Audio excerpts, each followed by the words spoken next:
بسم اللہ الرحمن الرحیم۔ السلام علیکم ورحمۃ اللہ وبرکاتہ۔ ناظرین، الصفا پوڈ کاسٹ کے نئے سیشن کے ساتھ حاضر خدمت ہوں۔ آج کا عنوان ہے عقیدہ توحید۔ دین اسلام کے اندر عقیدہ توحید جو ہے وہ اصل الاصول ہے۔ اب یہ عقیدہ ہے کیا، اس کا مفہوم کیا ہے، اس کا شرعی مطلب کیا بنتا ہے، اس کی اہمیت کیا ہے، یا کس انداز سے کس طرح سے اس کو اچھی طرح سے سمجھا جا سکتا ہے، یہ ساری چیزیں آج کی ہماری اس پوڈ کاسٹ کا حصہ ہیں۔ میرے سوالوں کا جواب دینے کے لیے حسب سابق میرے ساتھ موجود ہیں ہمارے انتہائی معزز مہمان حضرت مولانا ساجد فاروق صاحب اسد۔ میں سب سے پہلے اسی عنوان کے پیش نظر حضرت سے یہ سوال کرنا چاہوں گا کہ عقیدہ توحید کا لغوی اور شرعی مفہوم وضاحت کر دیں اس کی کہ یہ کیا ہے۔ بسم اللہ الرحمن الرحیم۔ آپ نے ایک اچھے موضوع کا انتخاب کیا ہے کہ عقیدہ توحید، اس کو سمجھنا اور جاننا ہے۔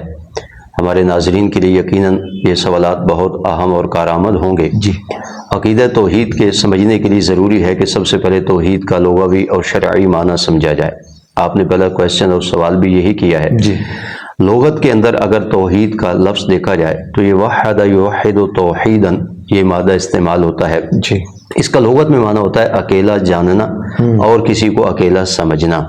یہ تو لغت کے اعتبار سے لفظ توحید کا معنی ہے۔ جی، جب عقیدہ توحید کو ہم شریعت کی اصطلاح میں ڈسکس کرتے ہیں تو عقیدہ توحید کا مطلب یہ ہوتا ہے کہ اللہ رب ذوالجلال کو اس کی ربوبیت میں، اللہ تعالیٰ کو اس کی الوہیت میں، اور اللہ تعالیٰ کو اس کے اسماء اور اس کے صفات میں وحدہ لا شریک سمجھنا، اکیلا سمجھنا، اکیلا جاننا اور ماننا، یہ ہے عقیدہ توحید۔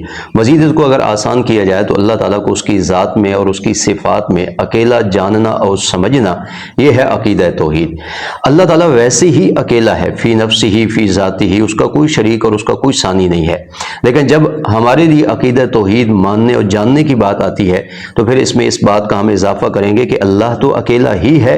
ہاں، وہ شخص جو عقیدہ توحید رکھے گا تو وہ اللہ تعالیٰ کو اپنے عقیدے میں، اپنے نظریے میں اور اپنی سوچ اور فکر میں اکیلا جانے اور اکیلا مانے، ذات میں، صفات میں، اسماء میں اور اختیارات میں، اللہ تعالیٰ کی الوہیت میں، اس کی ربوبیت میں، تو یہ عقیدہ توحید کا مفہوم شرع میں اور دین میں بنے گا۔ قرآن و حدیث کی روشنی میں اگر کوئی عقیدہ توحید کی اہمیت کو مختصراً جاننا چاہے تو اس کے بارے میں کیا ارشاد فرمائیں گے؟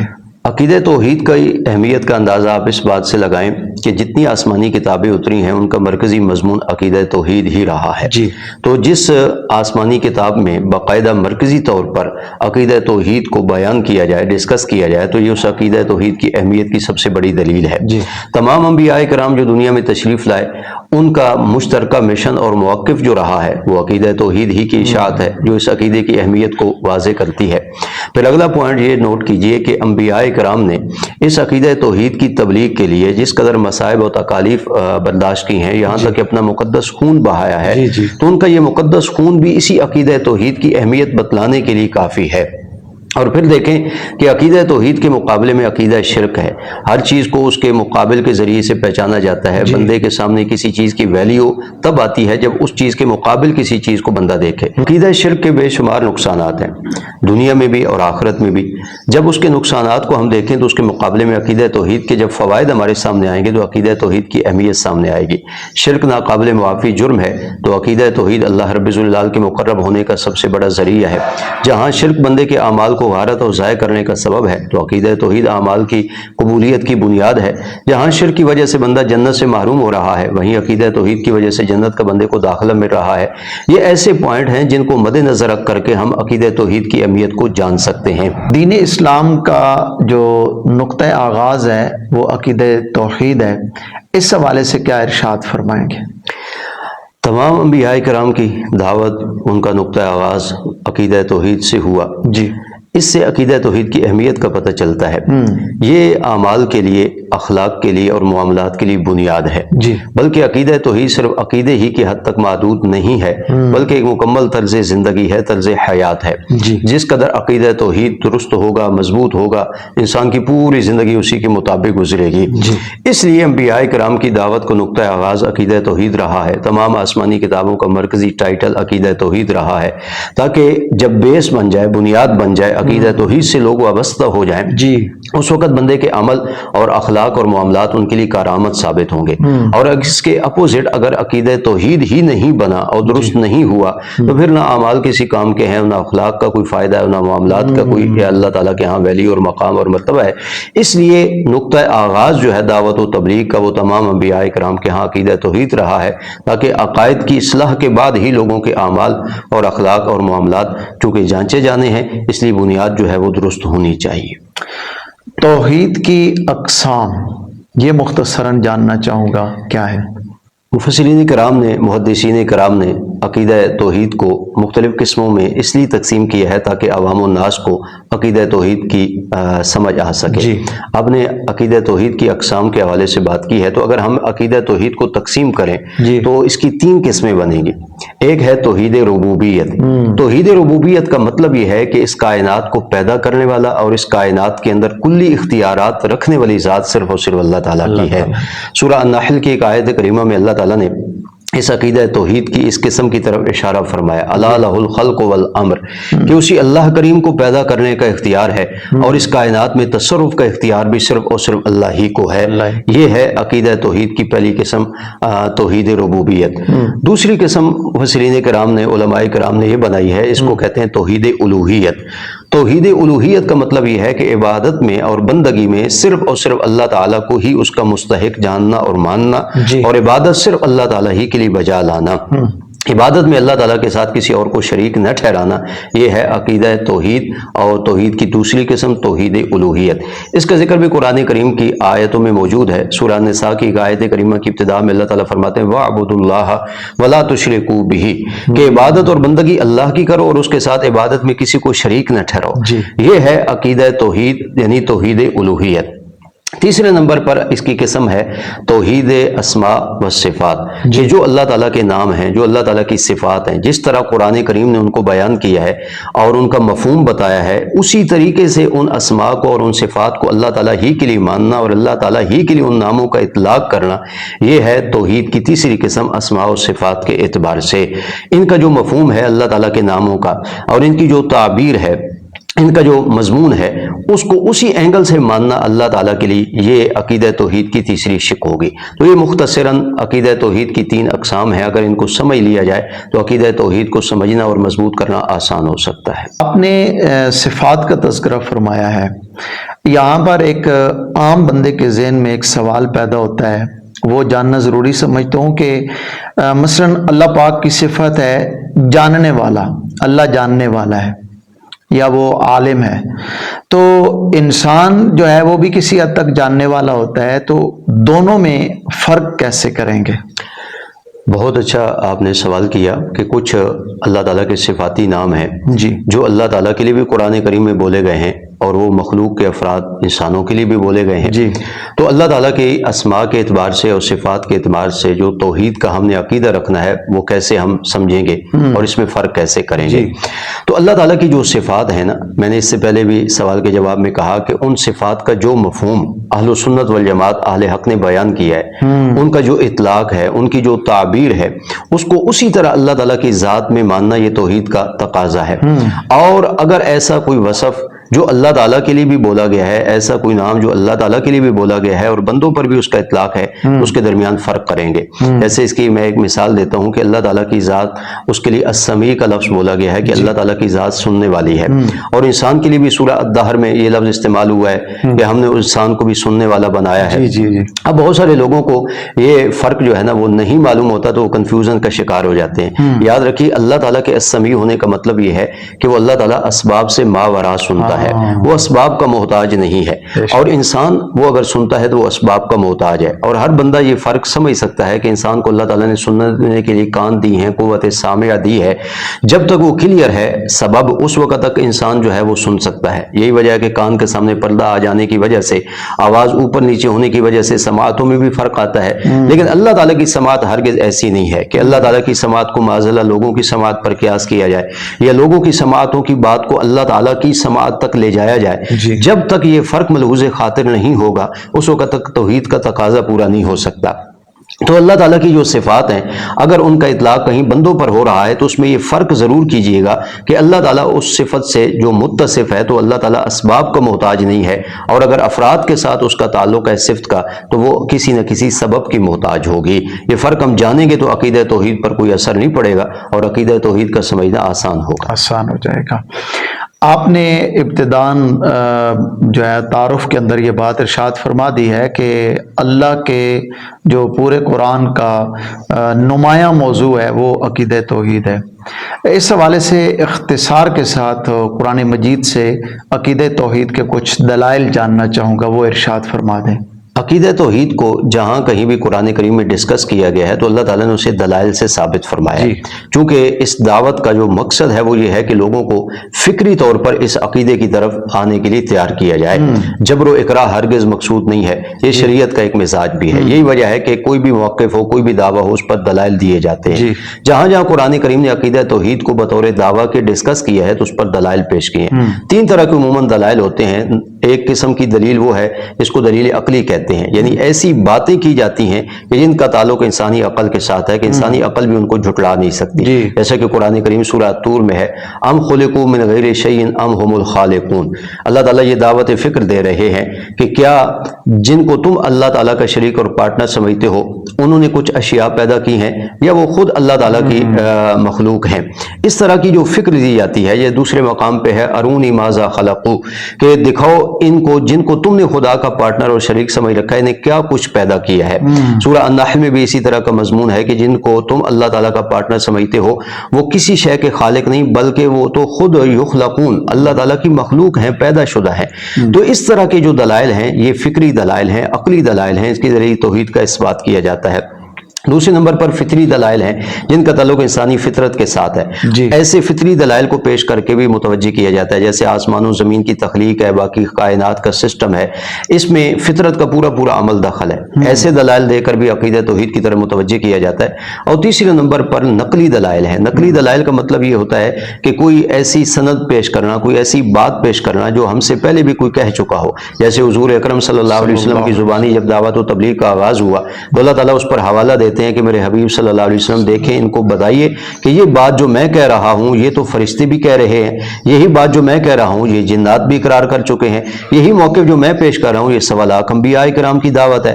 تو اپنے موقع پر کوئی نقل پیش کرنا، اس طرح کے دلائل دے کر بھی عقیدہ توحید کی طرف متوجہ کیا جاتا ہے۔ تو عقلی دلائل ہیں، فطری دلائل ہیں، اور اس کے ساتھ ساتھ نقلی دلائل ہیں جن کے ذریعے عقیدہ توحید سمجھایا گیا اور منوایا گیا ہے۔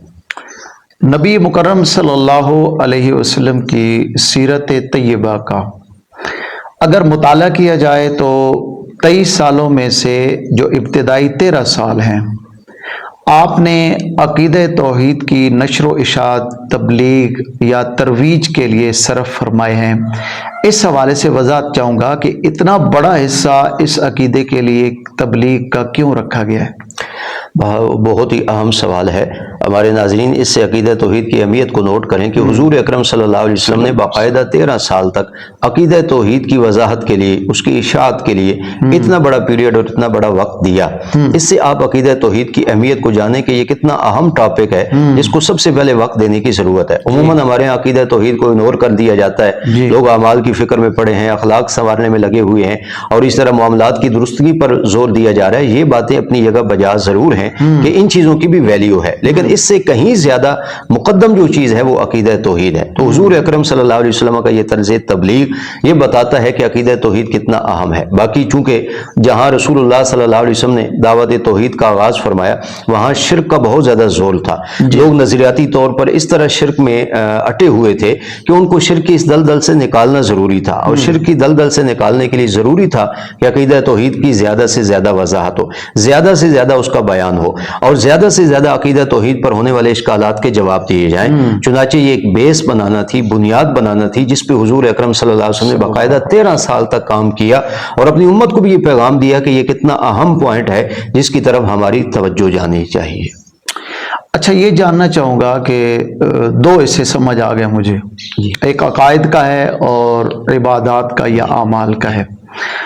عقیدہ توحید کا اور عبادات کا آپس میں کیا تعلق بنتا ہے یا ان کا آپس میں کیا رشتہ ناتا ہے, اس کی وضاحت فرما دیں. آپ نے اہم سوال کیا کہ عقیدہ توحید اور عبادات کا آپس میں کیا رابطہ و تعلق ہے. عقیدہ یہ دل کا عمل ہے, دل میں یہ تصدیق بٹھانا اور یقین بٹھانا کہ اللہ تعالیٰ اپنی ذات اور اپنی صفات کے اعتبار سے وحدہ لا شریک ہے. گویا کہ عقیدہ توحید دل کا عمل ہے, اور عبادات جو ہے نا اس کا دوسرا نام اعمال ہے. یہ انسان کی ظاہری باڈی کے ساتھ ریلیٹڈ چیزیں ہیں. عمل اور عقیدہ ان دونوں کا بڑا اہم ربط و تعلق ہے کہ عمل کی ویلیو تب بنتی ہے جب عقیدے کی اصلاح ہو چکے, اور عمل تب قبول ہوتا ہے جب عقیدہ ٹھیک ہو. یہی وجہ ہے کہ قرآن و سنت میں ان کو اکٹھا ڈسکس کیا جاتا ہے. عقیدہ توحید کی اہمیت بتانے کے لیے, عبادات کا اس کے ساتھ ربط بتانے کے لیے, تو عبادت اسی وقت قابل قبول ہوگی جب عقیدہ توحید درست ہوگا. اور دوسری بات یہ ذہن میں رکھنی چاہیے کہ عقیدہ توحید پر ہی عبادت کی درستگی کا بھی سارا انحصار ہے. عقیدہ توحید ہمیں اس بات کی طرف متوجہ کرتا ہے کہ یہ جو تم اعمال کر رہے ہو, عبادت کی اقسام بجا لا رہے ہو, یہ صرف اور صرف اللہ تعالیٰ کا حق ہے. اگر انسان عقیدہ توحید کا نام لے اور عبادت میں وہ اللہ تعالیٰ کے ساتھ کسی اور کو شریک کر رہا ہو تو یہ عقیدہ اور ہے اور عمل اور عبادت کچھ اور ہے. لہٰذا عقیدہ توحید اور عبادت یہ آپس میں بڑی مربوط چیزیں ہیں, ایک دوسرے پر اس کا انحصار ہے, اس لیے ان کو اکٹھا شریعت میں ڈسکس کیا جاتا ہے.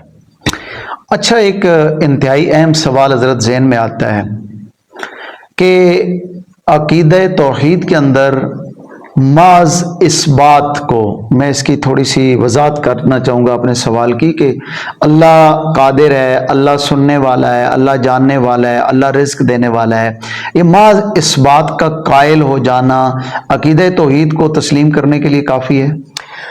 عقیدہ توحید کے دو پہلو ہیں, ایک مثبت پہلو ہے اور ایک منفی پہلو ہے. جہاں تک آپ کا سوال ہے کہ صرف اس بات پر زور دیا جائے اور منفی پہلو اجاگر نہ کیا جائے تو کیا عقیدہ توحید واقعتاً اس کی وضاحت ہو جاتی ہے؟ تو ہرگز ایسا نہیں ہے, بلکہ نفی کا پہلو ہمیشہ عقیدہ توحید میں مقدم رہا ہے. آپ اس کی مثال دیکھنا چاہیں تو کلمہ طیبہ کا پہلا جز دیکھیے, لا الہ الا اللہ. لا الہ یہ لفظ جو ہے نا یہ نفی پر دلالت کرتا ہے, اور الا اللہ یہ جز جو ہے نا یہ اس بات پر دلالت کرتا ہے. جب تک اللہ تعالیٰ کے ما سوا کی نفی نہ کی جائے اس وقت تک اللہ تعالیٰ کے لیے ان چیزوں کا اس بات ہرگز کافی نہیں ہے. تو کلمہ طیبہ کا یہ جو جز ہے یہی ہمیں یہ منہج بتا دیتا ہے کہ عقیدہ توحید میں نفی جو ہے نا وہ مقدم ہے, بعد ازاں اس کے اثبات ہے. اس طرح انبیاء کرام کی دعوت بھی دیکھ لیجئے, اس میں بھی یہی انداز جو ہے نا وہ کار فرما ہے.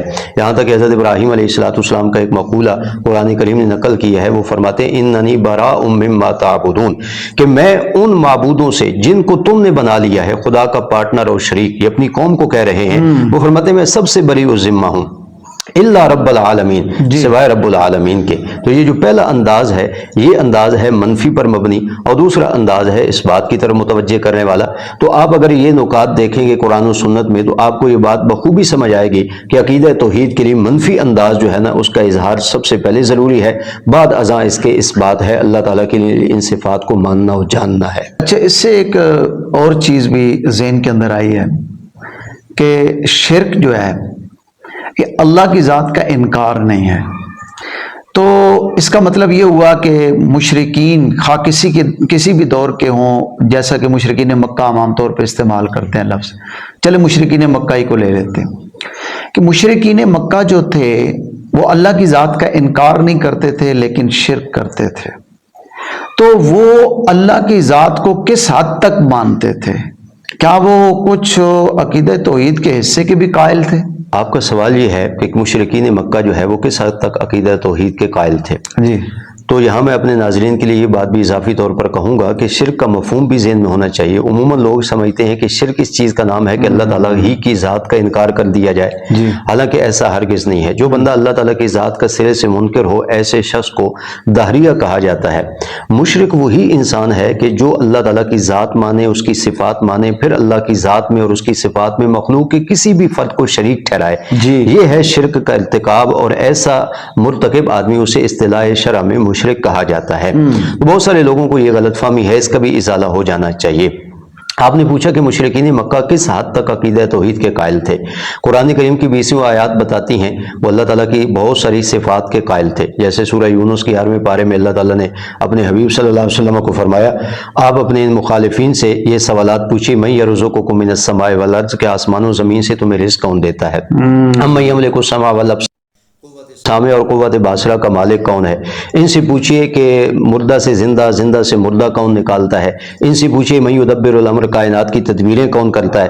یہ 4 سوالات ہیں، اور ان کے جواب میں اللہ تعالیٰ فرماتے ہیں فَسَيَقُولُونَ اللَّهُ، جب آپ پوچھیں گے تو وہ یہ کہیں گے کہ یہ چاروں کام کرنے والا صرف اور صرف اللہ ہے۔ قرآن کریم کی ایسی 20 آیات موجود ہیں جن میں ان سے مختلف ایسے سوالات اللہ کی ذات کے بارے میں، اللہ کی صفات کے بارے میں کیے گئے، اور انہوں نے کہا کہ یہ سارے کام اللہ تعالیٰ ہی کے ہیں۔ اس سے معلوم ہوا کہ وہ ان صفات کو اللہ تعالیٰ کے لیے مانتے تھے اور تسلیم کرتے تھے۔ اللہ کی وجود کے بھی وہ منکر نہیں تھے۔ اللہ تعالیٰ کے گھر بیت اللہ کو وہ بیت اللہ کہتے تھے، اللہ کو مانتے تھے تبھی تو کہتے تھے، وہ اللہ کے نام کی قسم بھی اٹھاتے تھے، کتابوں میں موجود ہے۔ اسی طرح وہ اعمال بھی اللہ تعالیٰ کے نام پر کرتے تھے۔ بہت ساری عبادات ہیں جو اللہ تعالیٰ کے نام پر وہ بجا لاتے تھے۔ حضرت شاہ ولی اللہ صاحب رحمۃ اللہ علیہ نے حجت اللہ البالغہ میں ایک لمبی چوڑی فہرست ان کی نقل کی ہے اعمال کی، جو وہ اللہ تعالیٰ کے لیے بجا لاتے تھے۔ سارے امور بجا لانے کے باوجود وہ شرک میں مبتلا تھے، تو مطلب اس کا یہ ہے کہ وہ اللہ تعالیٰ کی ذات میں اور اللہ تعالیٰ کی انہی صفات میں مخلوق کے کسی نہ کسی فرد کو شریک ٹھہراتے تھے۔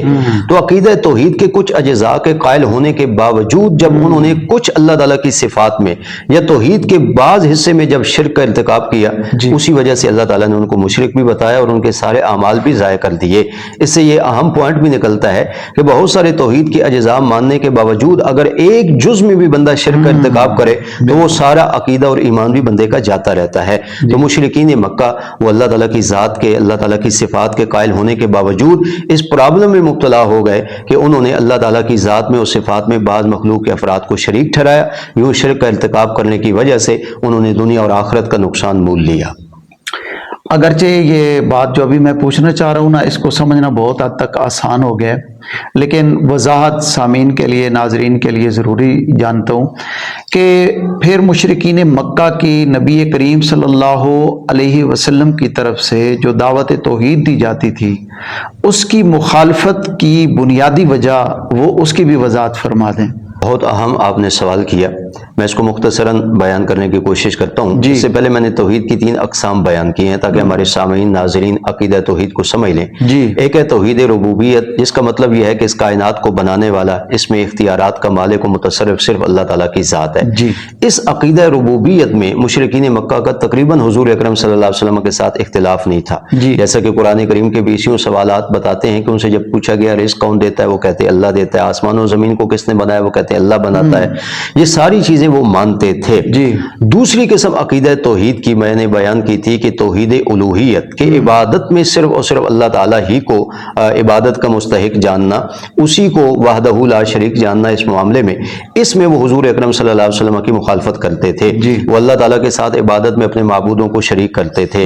یہی وجہ ہے کہ قرآن کریم میں جہاں جہاں اللہ تعالیٰ نے عبادت کا حکم دیا تو بڑے صراحت کے ساتھ اللہ تعالیٰ نے فرمایا وَاعْبُدُوا اللَّهَ وَلَا تُشْرِكُوا بِهِ، فرمایا عبادت کی جتنی اقسام ہے اللہ تعالیٰ کے لیے بجا لانی ہے، اور اس عبادت میں اللہ تعالیٰ کے ساتھ کسی کو شریک نہیں ٹھہرانا۔ جیسے میں ایک مثال دیتا ہوں کہ سجدہ عبادت کا اہم جز ہے جو اللہ تعالیٰ کا حق ہے۔ شرک کرنے والے غیر اللہ کے لیے بھی سجدہ کا ارتکاب کرتے ہیں۔ اسی طرح نظر و منت یہ مستحق ہے اللہ تعالیٰ کی ذات کی، اسی کے لیے یہ عبادت بجا لائی جائے۔ شرک کرنے والے غیر اللہ کے نام پر بھی یہ چیزیں کرتے تھے۔ تو گویا کہ مشرکین مکہ کا اگر عمل دیکھا جائے تو وہ عبادت کی ان اقسام میں اللہ کے ساتھ اوروں کو شریک ٹھہرا کر اس معاملے میں حضور اکرم صلی اللہ علیہ وسلم کی مخالفت پہ تلے تھے۔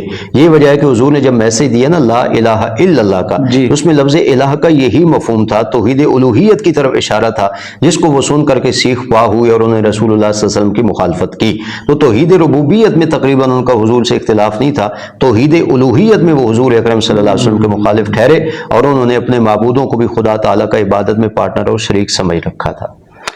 عقیدہ توحید کا انسانی زندگی پر اور انسانی زندگی کے مختلف پہلوؤں پر کیا اثر پڑتا ہے، اس کی وضاحت چاہوں گا۔ عقائد جتنے بھی ہیں صرف عقیدہ توحید ہی نہیں، ان کا چونکہ انسانی زندگی میں پورا پورا عمل دخل ہے۔ عقیدہ چونکہ دل کی تصدیق کا نام ہے، سوچ فکر کے زاویے کے درست ہونے کا نام ہے، جس قدر عقیدہ درست ہوگا اسی قدر انسان کی زندگی جو ہے وہ بہتر ہوگی۔ اور جہاں تک بات ہے عقیدہ توحید کی، تو عقیدہ توحید تو بنیاد ہے، پوری طرز زندگی جو انسان کی ہے نا وہ ریلیٹڈ ہے عقیدہ توحید کے ساتھ۔ اگر عقیدہ توحید مضبوط ہے تو پوری انسانی زندگی میں آپ دیکھ سکتے ہیں کہ وہ بندہ عقیدہ توحید کے بہت سارے منافع سے وہ فائدہ اٹھا رہا ہے۔ عقیدہ توحید کا سب سے بڑا انسانی زندگی میں فائدہ یہ ہے کہ اللہ پر یقین مضبوط ہوتا ہے، توکل مضبوط ہوتا ہے، اللہ کی عبادت اور بندگی میں بندہ اپنی ساری زندگی گزار دیتا ہے۔ ہر مشکل کے معاملے میں، مصیبت میں، تکلیف میں وہ بندہ اپنے پروردگار کی طرف متوجہ ہوتا ہے۔ یہ عقیدہ توحید اس بندے کو اس بات کی طرف متوجہ کرتا ہے، ضروریات میں وہ دامن صرف اور صرف اللہ تعالیٰ کے سامنے پھیلاتا ہے، یہاں تک کہ ہر شعبہ میں، زندگی کے ہر معاملے میں عقیدہ توحید پوری اس بندے کی رہنمائی کرتا ہے۔ تو پوری طرز زندگی وہ بدل جاتی ہے عقیدہ توحید کی وجہ سے، انسان کا لائف سٹائل چینج ہو جاتا ہے عقیدہ توحید کی وجہ سے۔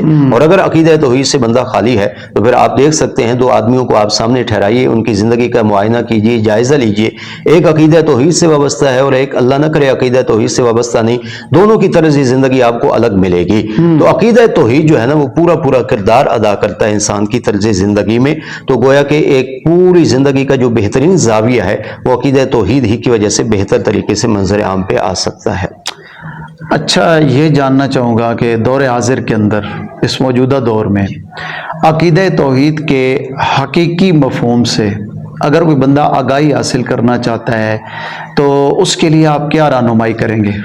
سب سے پہلی بات کہ عقیدہ توحید سے آگاہی حاصل کرنے کے لیے کیا کچھ ہونا چاہیے، میں ایک نصاب آپ کے سامنے پیش کر دیتا ہوں کہ سب سے بنیادی جو کتاب ہے نا دین کی وہ ہے قرآن مجید، جو عقیدہ توحید کا عالم بردار ہے۔ عقیدہ توحید کی تمام شقوں کو قرآن کریم نے کھول کر کے بیان کیا ہے۔ بالفاظ دیگر اگر آپ دیکھیں تو قرآن کریم کا مرکزی مضمون ہی عقیدہ توحید ہے۔ آپ ہر پارہ کھولیں گے آپ کو عقیدہ توحید ملے گا، ہر پارے کے ہر پاؤ میں عقیدہ توحید کی وضاحت ملے گی، ہر پاؤ کے ہر رکوع میں عقیدہ توحید کا بیان ملے گا، ہر رکوع کی ہر آیت میں آپ کو عقیدہ توحید کا بیان ملے گا، اور آیت کے ہر جملے میں عقیدہ توحید ہے، یہاں تک کہ ایک ایک لفظ اور ایک ایک حرف، یہاں تک کہ قرآن کریم کی زیر اور زبر جو حرکات ہیں نا وہ بھی عقیدہ توحید کی طرف پوری وضاحت اور صراحت کرتی ہیں۔ تو آپ بنیادی فوکس جو کیجئے وہ قرآن کریم پر کیجئے۔ عموماً لوگ قصے اور کہانیاں سنتے ہیں اور لوگوں کی کرامات سن کر کے، لوگوں کے خواب اور کشف وغیرہ سن کر کے وہ عقائد بنائے ہوئے ہیں۔ عقیدہ توحید کو آپ نے سمجھنا ہے اور عقیدہ توحید سے جڑنا ہے تو قرآن کریم سے تعلق مضبوط ہو۔ دوسرا، علماء کرام اہل و سنت والجماعت عقائد سے وابستہ اہل حق علماء کرام سے رہنمائی حاصل کریں، کیونکہ یہ بات بھی میں اس لیے ضروری سمجھتا ہوں کہ اگر آپ مطلقاً علماء کی طرف متوجہ ہوں گے تو مختلف نظریات اور سوچ اور فکریں جو ہے نا وہ آپ کو پروموٹ کی جا سکتی ہیں، دی جا سکتی ہیں۔ آپ عقیدہ توحید اگر سمجھنا چاہتے ہیں تو اہل حق ان علماء کرام کے ساتھ جڑیں جو صبح شام عقیدہ توحید کی وضاحت میں لگے ہیں، قرآن و سنت کی روشنی میں عقیدہ توحید سمجھا رہے ہیں لوگوں کو۔ تو ایسے علماء سے آپ کا ربط جتنا مضبوط ہوگا اتنی آپ کو عقیدہ توحید کی سمجھ آئے گی۔ اسی طرح پھر عقیدہ توحید کو سمجھنے کے لیے ضروری یہ ہے کہ آپ رسول اللہ صلی اللہ علیہ وسلم کی سیرت طیبہ کا بھی مطالعہ کریں۔ اپنے نوجوان ہمارے جو دوست سامعین ہمیں سن رہے ہیں ان کے لیے یہ سب سے اہم میسج اور پیغام ہے کہ حضور کی سیرت طیبہ پڑھیے، صحابہ کرام کی سیرت طیبہ پڑھیں۔ آپ کو معلوم ہوگا کہ حضور اکرم صلی اللہ علیہ وسلم کے مخالفین نے کس بات میں حضور کے ساتھ اختلاف کیا، حضور ان سے کیا منوانا چاہتے تھے، حضور اکرم صلی اللہ علیہ وسلم کی دعوت و تبلیغ کا اہم پوائنٹ کیا تھا۔